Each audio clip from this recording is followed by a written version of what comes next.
कहानी की शुरुआत में हम जेसन को देखते हैं। दुनिया का सबसे ताकतवर इंसान जेसन अब एक मामूली मजदूर बन गया है, जो हर दिन भयंकर गर्म बॉयलर के पास कुत्ते की तरह खटता है। दिन भर हाड़ तोड़ मेहनत करने के बाद भी उसे दिहाड़ी के नाम पर सिर्फ 200 मिलते हैं। सारे मजदूर इस बात से बहुत भड़के हुए थे। तभी उस दुष्ट फैक्ट्री मालिक ने सीधे दंगारोधी पुलिस को बुला लिया। पुलिस वाले आते ही मजदूरों पर लाठी और रबर की गोलियों की बारिश करने लगे। जेसन घायल मजदूरों को बचाने के लिए दौड़ा, लेकिन अचानक उसे भी एक जोरदार टक्कर लगी और वो गिर पड़ा। पुलिस ने जेसन को बुरी तरह पीटना शुरू कर दिया। जेसन गुस्से में पुलिस वाले की लाठी पकड़ी और उसे सीधे जमीन पर पटक दिया। फिर उसी की लाठी से पुलिस वाले का मुंह तोड़ दिया। फिर गुस्से में पीछे मुड़ा और एक पुलिस वाले को एक ही डंडे में जमीन पर लेटा दिया। वो गुस्से में पुलिस वाले पर चिल्लाने लगा।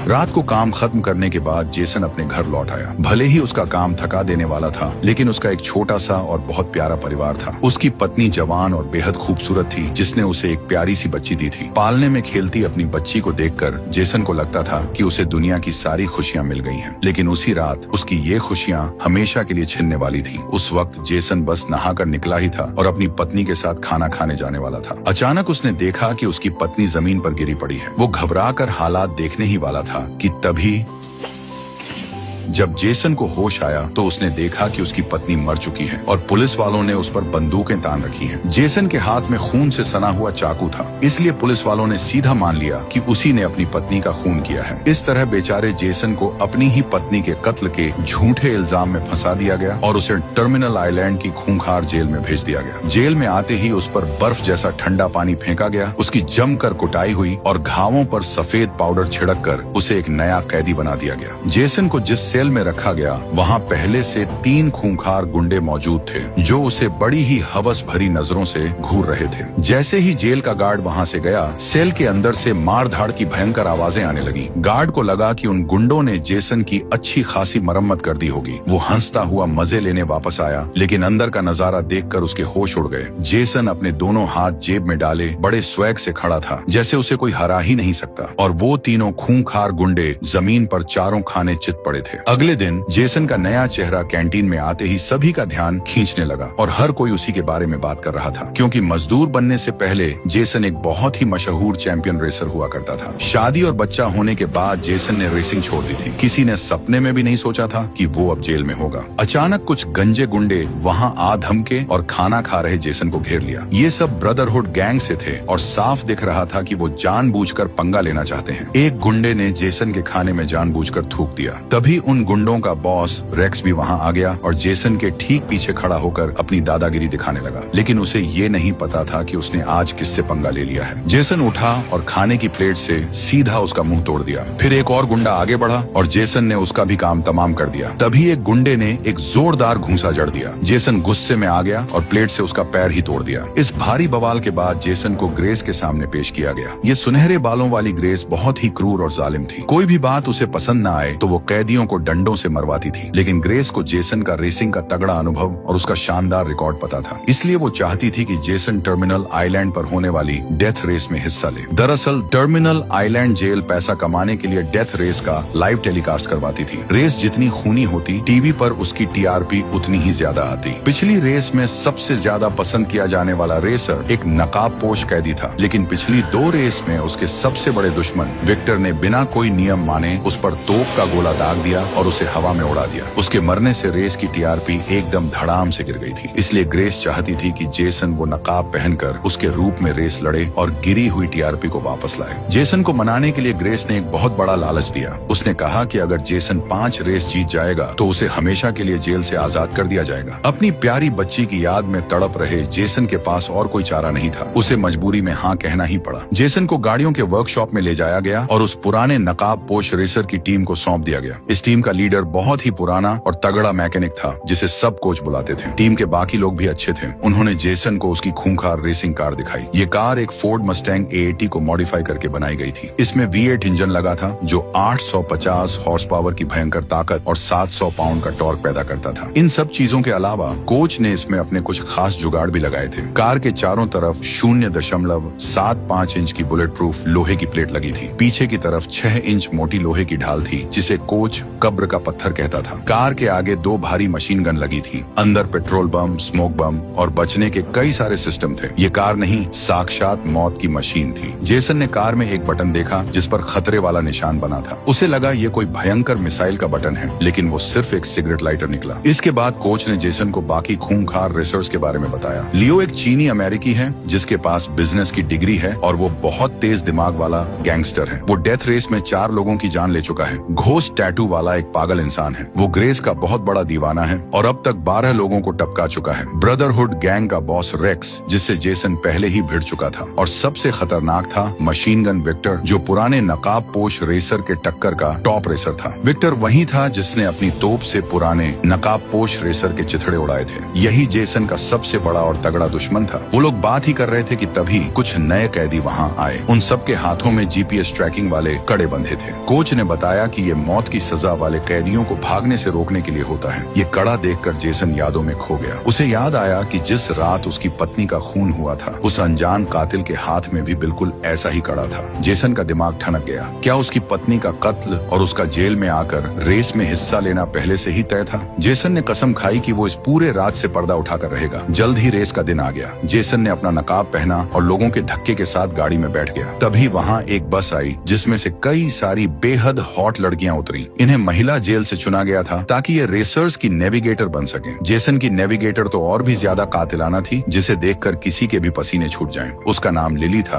और वो भी इस नकाब पोश के बदलने का राज जानती थी। जब कार की खिड़कियां बंद हुई तो जेसन ने अपना नकाब उतार दिया। लिली ये देखकर एकदम भौचक्की रह गई। ये गंजा इंसान तो बहुत ही हैंडसम था। इसी बीच टीवी पर डेथ रेस का लाइव ब्रॉडकास्ट शुरू हो गया। नकाब पोश रेसर की वापसी के कारण ऑनलाइन देखने वालों की भीड़ उमड़ पड़ी और सारे पुराने रिकॉर्ड टूट गए। ग्रेस खुशी से पागल हो रही थी। लग रहा था कि उसकी चाल एकदम फिट बैठ गई है। फिर रेस असली में शुरू हो गई। बत्तियां जलते ही सारी गाड़ियां हवा में उड़ने लगी। पहले चक्कर में हथियारों का इस्तेमाल नहीं हो सकता था। सबको बस अपनी रफ्तार दिखानी थी। सभी गाड़ियां जेसन की कार को टक्कर मारने लगी। किस्मत से लिली को रेस ट्रैक का चप्पा चप्पा मालूम था। उसने जेसन को बैरिकेड्स पार करके एक खाली साइड वाले रास्ते पर जाने को कहा, जिससे जेसन ने अपनी रफ्तार बढ़ाई और एक झटके में कई कारों को पीछे छोड़ दिया। लेकिन विक्टर इतनी जल्दी हार मानने वाला नहीं था। उसकी गाड़ी एक भारी भरकम डॉज राम पिकअप थी। गाड़ी के आगे नुकीले कांटे लगे थे। दोनों तरफ भयंकर मशीन गन थी और छत पर रॉकेट लॉन्चर लगा था। वो एकदम खूंखार लग रही थी। उसने जेसन की कार में जोरदार टक्कर मारी। जेसन उसकी बराबरी नहीं कर पाया, इसलिए उसे तेजी से एक छोटे रास्ते की तरफ मुड़ना पड़ा। ब्रॉडकास्ट रूम में बैठी ग्रेस के आदेश पर कारों का हथियार सिस्टम ऑन कर दिया गया। अब रेसर्स को जमीन पर बने तलवार और ढाल वाले निशानों पर गाड़ी चढ़ानी थी। तलवार वाले बटन से हथियार मिलते थे और ढाल वाले से बचाव का सामान। एक खोपड़ी का निशान भी था जिस पर गाड़ी चढ़ाने का मतलब था सीधा काम तमाम। टैटू वाले आदमी घोस्ट ने अभी अभी एक घमंडी रेसर को मारा था और बहुत अकड़ रहा था, लेकिन गलती से वो विक्टर के आगे आ गया। विक्टर ने गुस्से में आकर अपना निशाना उसी पर साध लिया। हथियार का बटन मिलते ही विक्टर ने उस पर ताबड़तोड़ गोलियां बरसा दी, लेकिन घोस्ट को ढाल का बटन मिल गया और उसकी कार के पीछे से ढेर सारा गाढ़ा तेल निकलने लगा। विक्टर समय रहते हट नहीं पाया और उसकी गाड़ी बुरी तरह फिसलने लगी। अगले राउंड में घोस्ट खुशी से पागल हो रहा था। उसने फिर से हथियार का बटन लिया और आगे जा रहे लियो पर हमला बोल दिया, लेकिन उसे क्या पता था कि लियो अपनी कार के पीछे से ढेर सारे लोहे कांटे गिरा देगा, जिससे घोस्ट की कार के सारे टायर फट गए। पीछे से आ रही एक कार ने उसे जोर से टक्कर मारी और उसकी कार हवा में कई बार पलटी खा गई। लियो यहीं नहीं रुका। उसने सही मौका देखकर एक मिसाइल भी दाग दी। घोस्ट की गाड़ी के परखच्चे उड़ गए। वो बुरी हालत में रेंगता हुआ बाहर निकला, लेकिन उसका घमंड अभी भी कम नहीं हुआ था। अगले ही पल इस भयंकर सीन को देखकर टीवी की टीआरपी एकदम से फटकर आसमान छूने लगी। ग्रेस बड़ी चालाकी से मुस्कुराई। रेस आगे बढ़ती रही। जेसन को हथियार तो मिल गया, लेकिन उसकी बंदूक से गोली ही नहीं चल रही थी। लिली ने गजब की हिम्मत दिखाई और चलती कार की खिड़की से बाहर लटककर फंसी हुई मशीन गन को जोर जोर से पीटने लगी। पास वाली कार की लड़की भी बाहर निकलकर उन पर पागलों की तरह गोलियां बरसा रही थी। जेसन अपनी कार को दूसरी कार के पीछे छिपाने लगा, लेकिन मुसीबत तब हो गई जब विक्टर भी वहां आ धमका और उन पर लगातार गोलियां चलाने लगा। शुक्र है लिली ने सही टाइम पर मशीन गन ठीक कर दी और वो जल्दी से कार के अंदर वापस आ गई। जेसन और उसने एक दूसरे को देखकर स्माइल दी। समझ आ गया कि ये लड़की भी कोई मामूली लड़की नहीं है। विक्टर के तोप के गोलों से बचने के लिए जेसन ने डिफेंस बटन ले लिया, लेकिन अजीब बात यह थी कि कार में बचाव के लिए रखा हुआ तेल और बाकी सिस्टम काम ही नहीं कर रहा था। ऐसा लग रहा था कि ये कोई इत्तेफाक नहीं है। बाकी रेसर्स भी ये बात समझ गए। उन्होंने विक्टर को धक्का देकर रास्ते से हटाया और जेसन पर हमला कर दिया ताकि उसे खत्म कर सके। जेसन की कार का पिछला हिस्सा मार खा खा कर लगभग टूट चुका था। मेरे गोद में बैठ जाओ। क्या? लिली को लगा कि जेसन मरने से पहले मजे लेना चाहता है, लेकिन जेसन की नीयत खराब नहीं थी। उसने तो बस कार में लगा हुआ पेट्रोल बम बाहर फेंका था। इस तरह जेसन ने बड़ी चालाकी से अपने दुश्मन का काम तमाम कर दिया। ग्रेस जेसन के इस काम से बहुत खुश थी। इसके बाद जेसन ने गाड़ी की रफ्तार बढ़ाई और एक कार का पीछा करने लगा। उस कार में ब्रदरहुड गैंग का बॉस रेक्स था। उसने जेसन की तरफ हाथ से एक ऐसा इशारा किया जिससे जेसन को बाहर से आए उस कातिल की याद आ गई। जेसन का ध्यान जैसे ही भटका, विक्टर ने उसे जोरदार टक्कर मारकर रेस से बाहर कर दिया। इसीलिए जेसन ये रेस हार गया और छठे नंबर पर रहा। रेस खत्म होने के बाद जब जेसन कार को वापस वर्कशॉप लाया तो कोच ने कार चेक की। उसने देखा कि कार में बचाव वाला तेल एकदम फुल भरा हुआ था। फिर रेस के टाइम वो काम क्यों नहीं किया? जब सब लोग जोर लगाकर इस बारे में सोच रहे थे तो दूसरी तरफ जेसन को पूरी बात समझ आ गई थी। उसे झूठे इल्जाम में फंसाने का काम पक्का उसी ग्रेस का है। उसी ने जेसन की पत्नी को मरवाया और इल्जाम उस पर डाल दिया, सिर्फ इसलिए ताकि जेसन इस डेथ रेस में हिस्सा ले सके। जब ग्रेस ने जेसन को अगली रेस के लिए बुलाया तो जेसन ने साफ मना कर दिया, लेकिन वो चुड़ैल बहुत तेज निकली। उसने जेसन की बेटी की फोटो निकालकर सामने रख दी। इस समय उसकी बेटी को किसी ने गोद ले लिया था और सिर्फ ग्रेस को उसकी बेटी का पता मालूम था। जेसन गुस्से से आग बबूला हो गया, लेकिन इस धमकी के आगे उसे मजबूर होकर रेस के लिए हाँ कहना ही पड़ा। जेसन समझ गया था कि उसे किसी भी तरह इस जेल से भागने का रास्ता खोजना ही होगा और अपनी बेटी के पास वापस जाना होगा, और अपनी पत्नी को मारने वाले कातिल को तो वो बिल्कुल नहीं छोड़ेगा। इसीलिए रात के अंधेरे में जब सब सो रहे थे, जेसन अकेला ब्रदरहुड के बॉस रेक्स के वर्कशॉप में घुस गया। लेकिन वो लोग पहले से तैयार बैठे थे।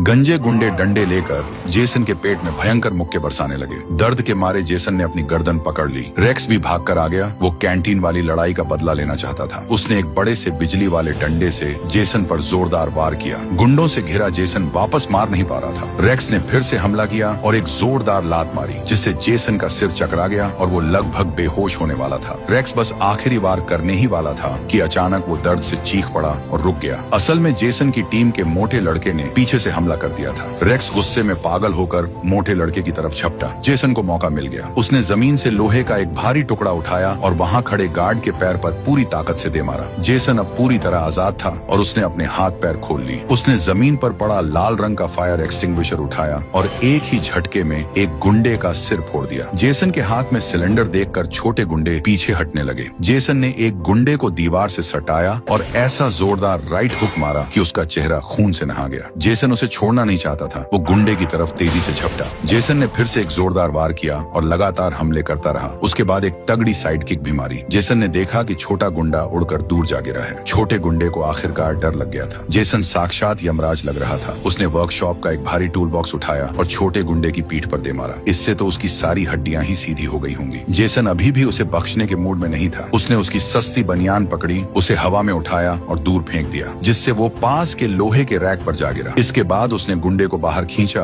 और उस पर आखिरी वार करने के लिए तैयार हो गया। छोटे गुंडे ने हार मान ली और सारा सच उगल दिया। जेसन का शक एकदम सही था। ग्रेस ने ही उसे ये सब करने का हुक्म दिया था। जेसन को सच तो पता चल गया था, लेकिन वो उसे ऐसे ही छोड़ने वाला नहीं था। वो बस वार करने ही वाला था कि पीछे से एक गार्ड ने स्टन गन चला दी और जेसन वहीं बेहोश हो गया। बाद में जेसन को वापस उसकी काल कोठरी में डाल दिया गया ताकि वो दूसरी रेस की तैयारी कर सके। जैसे ही लाइट जली, सारी गाड़ियां तेजी से निकल गईं, लेकिन जेसन की गाड़ी अपनी जगह से हिली तक नहीं। जब सब काफी आगे निकल गए, तब जेसन ने धीरे धीरे गाड़ी आगे बढ़ाई। दूर खड़े कोच को कुछ समझ नहीं आ रहा था कि ये क्या हो रहा है। असल में जेसन ये सब अपनी बगल में बैठी लिली के लिए कर रहा था। उसने गाड़ी को एक कारखाने में घुसा दिया। उसने लिली की सीट का इजेक्शन लीवर जोर से पकड़ लिया और उसे सच बोलने के लिए धमकाया। पिछली रेस में उसकी गाड़ी के सिस्टम काम क्यों नहीं कर रहे थे? क्या इसमें लिली का हाथ था? लिली पहले तो मानना नहीं चाहती थी, लेकिन जान को खतरे में देखकर उसने सच उगल दिया। उसने माना कि ये सब उसी ने किया था, लेकिन ग्रेस की धमकी की वजह से। ग्रेस का मकसद था कि जेसन रेस हार जाए ताकि वो जेल में ही रहे और जिंदगी भर उनके लिए रेस लड़ता रहे। सच जानने के बाद जेसन ने गाड़ी की पूरी रफ्तार बढ़ा दी। उसने नाइट्रस बूस्टर चालू किया और गाड़ी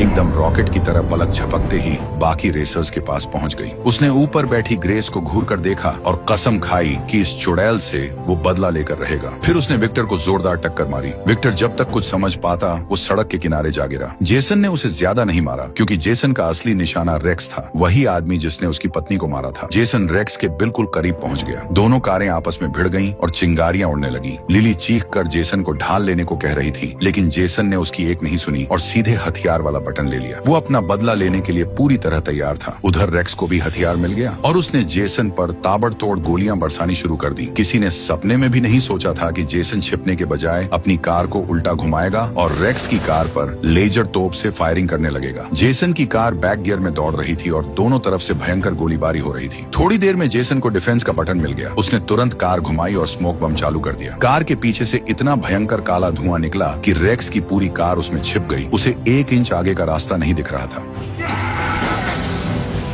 रेक्स की कार पलटने के बाद जेसन भी रुक गया और बाकी सबको अपने से आगे निकलने दिया। जैसे ही रेक्स अपनी टूटी हुई कार से रेंगकर बाहर निकला, जेसन ने अपनी कार पीछे की। उसने वापस अपना नकाब पहना, लिली के मना करने पर भी कार से बाहर निकला और सीधा रेक्स के पीछे जा खड़ा हुआ। जेसन ने अपने नंगे हाथों से उसकी गर्दन मरोड़ दी। ये सीधा सीधा ग्रेस को एक खुली चुनौती थी। ग्रेस कैमरे पर यह सब देखकर जल भुन गई, लेकिन वो उसका कुछ नहीं बिगाड़ सकती थी। इसलिए उसने रेस को और खतरनाक बनाने के लिए अपना सबसे खौफनाक हथियार मैदान में उतारने का हुक्म दे दिया। हुक्म मिलते ही एक बहुत ही विशाल और खूंखार ट्रक, जिसे बड़ा राक्षस ट्रक ड्रेडनॉट कहते थे, मैदान में आ गया। ये बड़ा ट्रक भारी भरकम तोपों और मिसाइलों से भरा हुआ था। इसकी छत पर लगी तोपों ने अंधाधुंध फायरिंग शुरू कर दी। पूरे रेस ट्रैक पर आग ही आग फैल गई और हर तरफ भयंकर धमाके होने लगे। कई रेसिंग कारों के तो परखच्चे उड़ गए। ये विशाल ट्रक तो सीधे जेसन के पीछे पड़ गया और उस पर पागलों की तरह हमले करने लगा। साथ ही दोनों तरफ से आग भी उगलने लगा। लियो गलती से इस ट्रक के साइड में आ गया। ट्रक के बड़े टायरों में से लोहे के कांटे निकले और लियो की कार में घुस गए। लियो के बगल में बैठी खूबसूरत लड़की पीसकर चटनी बन गई। फिर इस राक्षस ट्रक के पीछे से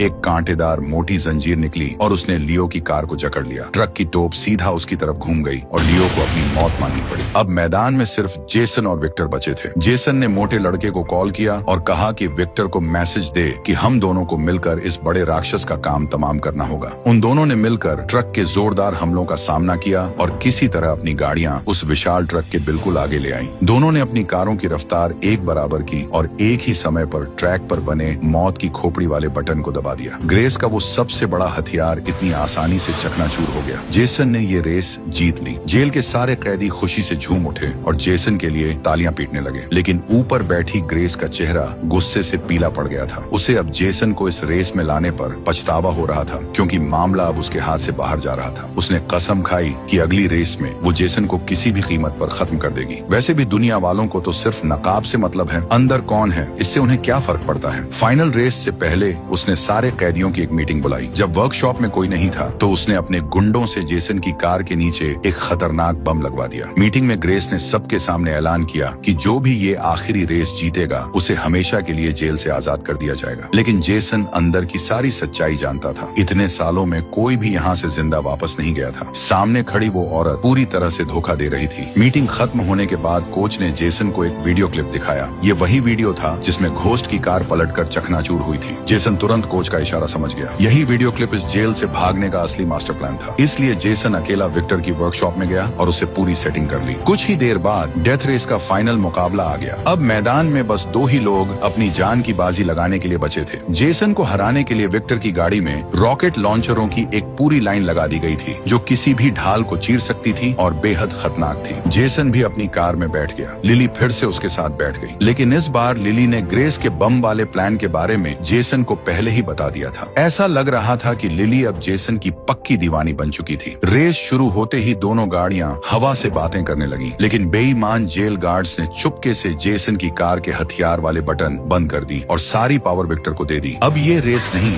बस एक तरफा कुटाई बन गई थी। सबसे बुरी बात ये थी कि जेसन का बचाव वाला डिफेंस बटन भी काम नहीं कर रहा था। लग रहा था कि जेसन का हारना अब पक्का है। विक्टर खुशी से पागल हो गया और उसने जेसन पर गोलियों की बारिश कर दी। ऐसे में जेसन क्या करता? उसने अपनी कार के पीछे लगी लोहे की ढाल को रास्ते पर गिरा दिया। विक्टर बहुत फुर्तीला निकला। उसने कार को कट मारकर बचा लिया। जेसन तेजी से कार भगाता रहा और आखिरकार उसे एक चालू डिफेंस बटन दिख ही गया। जेसन जैसे ही उस बटन को दबाने वाला था, तभी पीछे से एक जोरदार तोप का गोला आया और उसने उस बटन के ही चीथड़े उड़ा दिए। ये गोला विक्टर ने ही दागा था। वो रेस खत्म करना चाहता चलाता था और उसने जेसन पर कई मिसाइलें दाग दी। मिसाइलें जेसन की कार को छूती हुई निकली और सीधे सामने वाली दीवार से जा टकराई, जिससे जोरदार धमाका हो गया। लेकिन जेसन रुका नहीं। वो कार भगाता हुआ सीधा उस आग के गोले में घुस गया और इसी के साथ जेसन की कार जेल की दीवार तोड़ते हुए बाहर निकल गई और उसके पीछे पीछे विक्टर भी आ गया। असल में ये सब इन दोनों का पहले से बनाया हुआ प्लान था ताकि वो दीवार तोड़कर आजाद हो सके। दोनों गाड़ियां पूरी रफ्तार से सामने वाले पुल की तरफ दौड़ पड़ी। ग्रेस गुस्से से पागल हो गई। उसे सरेआम बेवकूफ बनाया गया था। उसने तुरंत लाइव टेलीकास्ट कटवा दिया और अपने गार्ड्स को हुक्म दिया कि बाहर जाकर उन दोनों को पकड़ लाएं। तभी ग्रेस को याद आया कि उसके पास अभी भी एक आखिरी चाल बाकी है। जेसन की कार के नीचे लगा वो बम। वो जल्दी से रिमोट लेकर आई ताकि बटन दबाकर उस नाफरमान रेसर का काम तमाम कर सके। कोई बहुत गुस्से में होगा इस वक्त। मेरी गाड़ी से कोई पंगा नहीं ले सकता। असल में कोच ने बहुत पहले ही उस बम को बदलकर दूसरा लगा दिया था। ग्रेस का गुस्सा 7वें आसमान पर पहुंच गया और उसने हेलीकॉप्टर बुलाने का आदेश दिया। इधर दोनों गाड़ियों के पीछे दर्जनों पुलिस की गाड़ियां लगी हुई थी। लिली डर गई कि अब वो लोग कैसे बचेंगे, लेकिन जेसन को पूरा भरोसा था। उसने लिली को सामने वाला लीवर खींचने को कहा। दरअसल जेसन ने भागने में आसानी के लिए बहुत पहले ही कार में 5 किलो का पेट्रोल बम सेट कर दिया था। इस तरह दोनों कारों ने बड़ी आसानी से पुलिस की सारी नाकेबंदी तोड़ दी। सुरक्षित जगह पर पहुंचने के बाद जेसन और विक्टर ने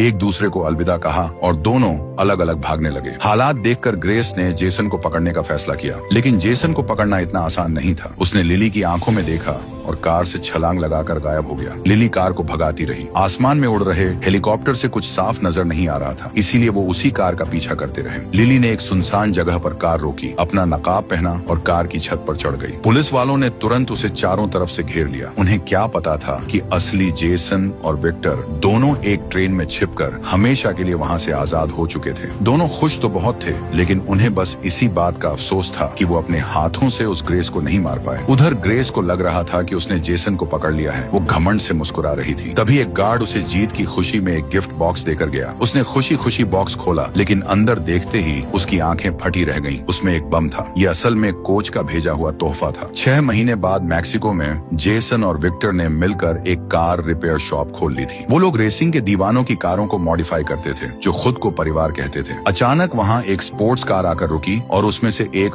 हॉट लड़की उतरी। ये कोई और नहीं बल्कि लिली थी। उसने जेसन को बड़े प्यार से गले लगा लिया। इसके बाद जेसन अपनी बच्ची को भी वहाँ ले आया। ऐसा लग रहा था कि शायद अब से इस छोटी बच्ची को एक नई माँ मिल जाएगी। इसी के साथ डेथ रेस फिल्म की कहानी यहीं खत्म होती है। दोस्तों, इसे बनाने में बहुत मेहनत लगी है, तो जल्दी से लाइक, शेयर और सब्सक्राइब कर देना।